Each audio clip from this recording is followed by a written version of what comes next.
Assalamu alaikum. My name is Munazza and I am here to present on the topic of percussion of respiratory system. What is percussion? Percussion is basically defined as methods of tapping body parts as a part of physical examination to determine its size and consistency, presence or absence of fluids. किसी भी body organ का size, उसकी consistency, उसकी shape और fluids की absence और presence देखने के लिए हम परकशन करते हैं. Rules of percussion. Left middle finger known as pleximeter is placed on the organ to be percussed. जिस ऑर्गन को परकस करना चाह रहे हैं, जिस तरह यहाँ पे हम रेस्पिरेटरी सिस्टम को परकस करना चाह रहे हैं, तो उधर left middle finger known as pleximeter, जो भी नॉन डोमिनेंट हैंड होगा उसको हम ऑर्गन के ऊपर प्लेस करेंगे जिसको हम परकस करने जा रहे हैं. While right middle finger which is plexor here is use to strike the middle phalanges of left finger. इस तरह से ये हमारी जो नॉन डोमिनेंट हैंड होगा, जिस तरह मेरा non dominant hand left finger है, तो लेफ्ट फिंगर को हम इधर प्लेस करेंगे बॉडी ऑर्गन के ऊपर जिसको हम परकस करना चाह रहे हैं, और फिर हम अपनी राइट हैंड डोमिनेंट हैंड से हम लोग इसको नॉन डोमिनेंट हैंड को या राइट हैंड को लेफ्ट हैंड की मिडिल फिंगर के मिडिल फेलिंग्स पे 2 दफ़ा स्ट्राइक करेंगे. उससे हमें परकसन पता चल जाएगी. और यहाँ पे हम नॉन डोमिनेंट हैंड को प्लेक्सीमीटर कह रहे हैं और डोमिनेंट हैंड को हम यहाँ पे प्लेक्सर कह रहे हैं. इसको ऐसे भी समझा जाता है कि ये हैमर है और ये कील को ठोकने के लिए हम प्लेक्सर कर रहे हैं, और जो कील ठुक रहा है उसको हम क्या कह रहे हैं, प्लेक्सीमीटर कह रहे हैं. एंड इस तरह से स्ट्राइक करेंगे. Strike the plexus twice and then lift it off. Striking should be done at the middle phalanx पे दोनों hands की middle fingers को use करेंगे. Striking should be done at the middle phalanx of the pleximeter at right angle or perpendicular to the border of organ.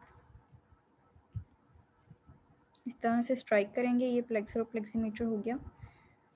उसके बाद sides of percussion में आ जाते हैं. साइड्स एंटीरियरली परकस करेंगे, लेटरली परकस करेंगे और पोस्टीरियरली परकस करेंगे. एंटीरियरली कैसे परकस करेंगे? We will percuss from the right second intercostal space to fourth और fifth intercostal space in the mid clavicular line and then compare both sides.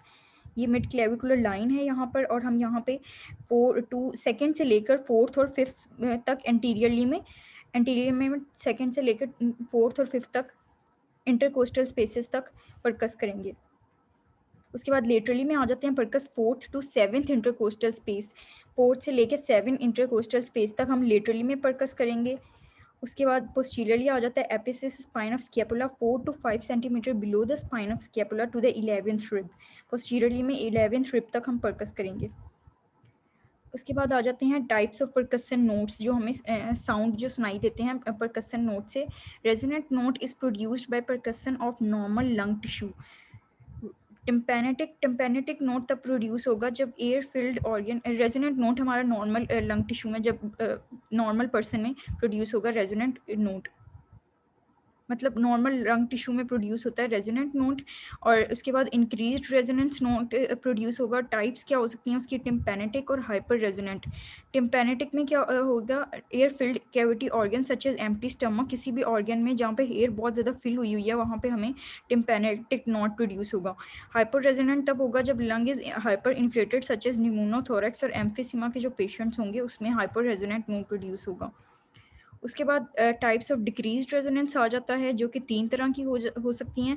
Impaired note, dull note, stony dull note. Impaired note में हमारे पास होता है अगर junction of, जब body organs के वो जंक्शन हो रही है such as liver heart with the lungs के साथ मिल रहे हैं लीवर और हार्ट, तो इम्पेयर्ड नोट प्रोड्यूस होगा. पल्मोनरी फाइब्रोसिस में भी हो सकता है. डल नोट हमारे पास कब प्रोड्यूस होगा? डल नोट हमारे पास हार्ट में भी प्रोड्यूस होता है, जैसे हमने उसमें पढ़ा है परकशन ऑफ प्रिकोडियम में पढ़ा है कि हमारे पास हार्ट के ऊपर डल नोट प्रोड्यूस होगा. किसी भी बॉडी ऑर्गन्स के सॉलिड ऑर्गन्स के ऊपर प्रोड्यूस होगा, जिस तरह हार्ट, लंग और पल्मोनरी कोलैप्स और कॉन्सिलाइडेशन में भी हो सकता है प्रोड्यूस. टूनी डल नोट हमारे पास तब प्रोड्यूस होता है जब हमारे पास किसी भी ऑर्गन के अंदर फ्लूइड बहुत ज़्यादा है, जिस तरह से लंग्स में फ्लूइड बहुत ज़्यादा हो तो फिर ये प्रोड्यूस हो सकता है स्टोनी डल नोट.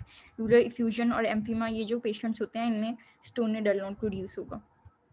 उसके बाद टाइडल परकशन में आ जाते हैं। This is done for the movements of diaphragm. Diaphragm की मूवमेंट्स को चेक करने के लिए हम टाइडल परकशन करते हैं। Identify second intercostal space. यहाँ पे हम परकशन स्टार्ट कर रहे हैं सेकंड इंटरकोस्टल स्पेस से, और हम रेजोनेंट नोट तब तक करेंगे जब तक रेजोनेंट नोट कन्वर्ट नहीं हो जाता डल नोट में, जो क्या होता है अपर बॉर्डर ऑफ लीवर। जब हम अपर बॉर्डर ऑफ लीवर के पास आ जाएंगे तो हमारे पास डल नोट आ जाएगा। इस तरह से हम टाइडल परकशन कर सकते हैं। Thank you.